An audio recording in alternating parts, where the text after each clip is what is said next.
You said it was just our small city. Make such a big battle as 4? The school received a report. Is it big? What do you think? আসসালামু আলাইকুম। বাংলাদেশে এই পর্যন্ত অনেক কিছুই পরিবর্তন হয়েছে, বিভিন্ন জিনিসের বেশ উন্নতি হয়েছে। যেমন কৃষিকাজের উন্নতি হয়েছে, হাল চাষ করার জন্য ট্রাক্টর ব্যবহৃত হয়েছে, বিভিন্ন ধরনের খাদ্যপণ্য উৎপাদনের মেশিন তৈরি হয়েছে, বিভিন্ন উন্নতি হয়েছে, রাস্তাঘাট, সেতু, রেল সব কিছুই পরিবর্তন হয়েছে, সব কিছু চেঞ্জ হয়েছে, সরকারও পরিবর্তন হয়েছে, আর কি অনেক কিছুই পরিবর্তন হয়েছে। কিন্তু একটা জিনিস এখনও পর্যন্ত পরিবর্তন হয়নি, এমনকি কোনো পরিবর্তনও হয়নি। সেটা হচ্ছে শিক্ষা ব্যবস্থা। বাংলাদেশের শিক্ষা ব্যবস্থা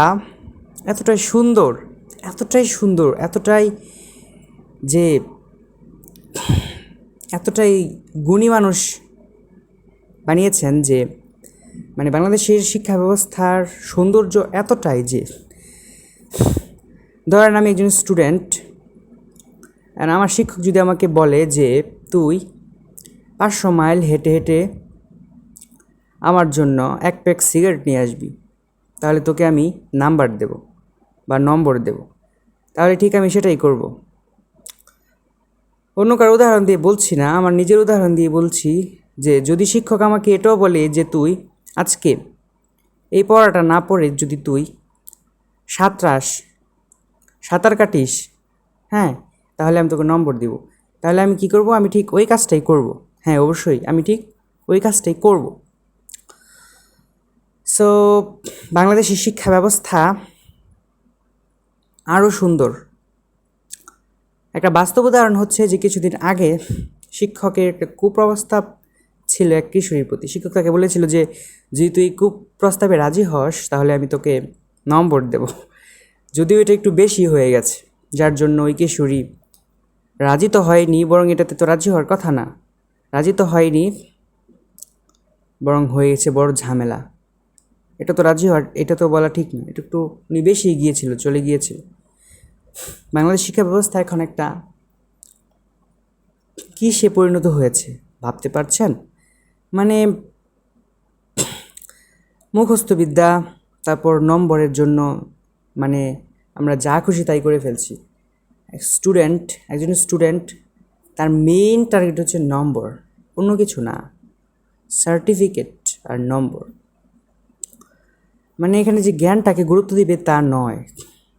এই জন্যই তো আমাদের শিক্ষা ব্যবস্থা এত সুন্দর, বিশ্বে 132তম অবস্থানে রয়েছে, এতটাই সুন্দর এজন্য। আর আন্তর্জাতিক মানের পড়ালেখা আমাদের সপ্তম শ্রেণীর পড়ালেখা এইচএসসির মতো তুলনা করা হয়েছিল। সো এতে করে বোঝা যাচ্ছে যে আমাদের শিক্ষা ব্যবস্থাটা কতটা ধূলিসাৎ হয়ে গেছে। সেই 100 বছর আগে যেরকমটা ছিল, আমাদের বাপদাদারা তারা যেই স্টোরিটা আমাদের সামনে বলতো যে আমাদের শিক্ষা ব্যবস্থা ছিল এরকম, আমরা এভাবে পড়াশোনা করতাম, ঠিক একই রকম রয়ে গেছে, জাস্ট কিছু পরিবর্তন হয়েছে, একদম সামান্য কিছু। সেটা শিক্ষা ব্যবস্থার না, সেটা তার বাইরের। যেমন পরিবর্তন হয়েছে, আগে আমাদের বাপদাদারা একটু অনুন্নত ক্লাসরুম, যেমন টিনের কিংবা সনেরও বলতে পারেন, কিংবা কোনো প্রতিষ্ঠান ছিল না, একটা খালি মাঠে বসে পড়াশোনা করতো। এখন বিল্ডিং হয়েছে।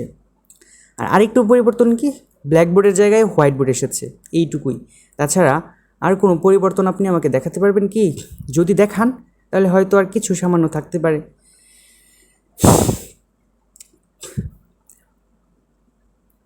তো এই হচ্ছে বাংলাদেশের education system. Bangladesh education system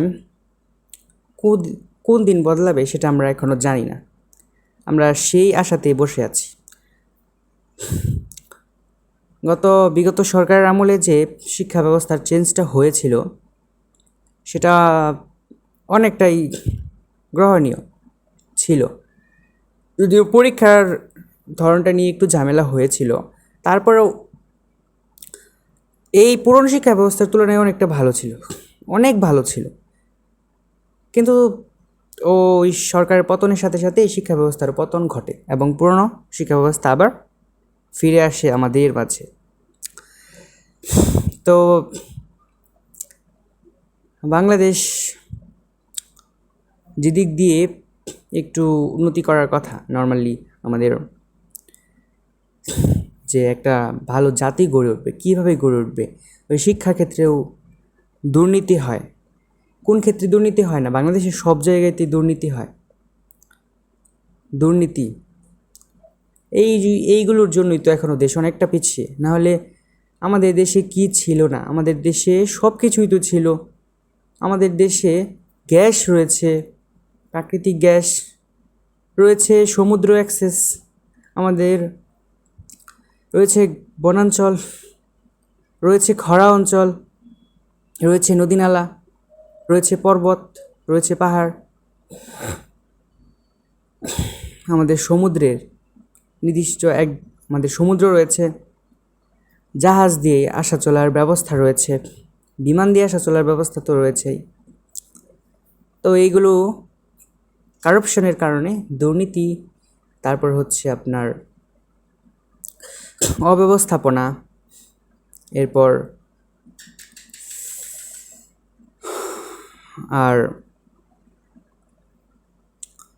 আর কিছু কারণে, অযোগ্য শাসক ইত্যাদির কারণে দেশটা এখনও অনেকটাই পিছিয়ে, অনেকটা পিছিয়ে।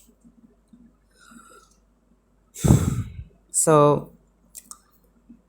পরিশেষে বলতে চাচ্ছি যে আমাদের শিক্ষা ব্যবস্থাকে আমাদেরকে একটু নজর দেওয়া উচিত যে অ্যাকচুয়ালি এই ব্যবস্থাটা ঠিক কি না, পরিবর্ধন করার দরকার কি না। অবশ্যই করতে হবে, অবশ্যই এটা করা দরকার। আমরা সবাইকে এটাতে সচেতন হব, আমাদের সবার উচিত এটাতে সচেতন হওয়া, এটার ভালো মন্দ সব কিছুকে বিচার বিশ্লেষণ করা। অ্যাকচুয়ালি এখন এই শিক্ষা ব্যবস্থা 2012 সালে প্রণীত হয়েছিল, যেটা এখনও 2026 সালে এখনও চলছে। আমাদেরকে ভালো একটা উন্নত দেশের মতো শিক্ষা ব্যবস্থা গড়ে তোলা উচিত, যেমন সুইডেন, ইংল্যান্ড, তারপর নরওয়ে, কানাডা ইত্যাদি দেশের মতো আমাদেরকে ভাবতে হবে। তাহলে আমরা ওদের মতো উন্নতি করতে পারবো। Okay, thanks for watching. I hope you are subscribed.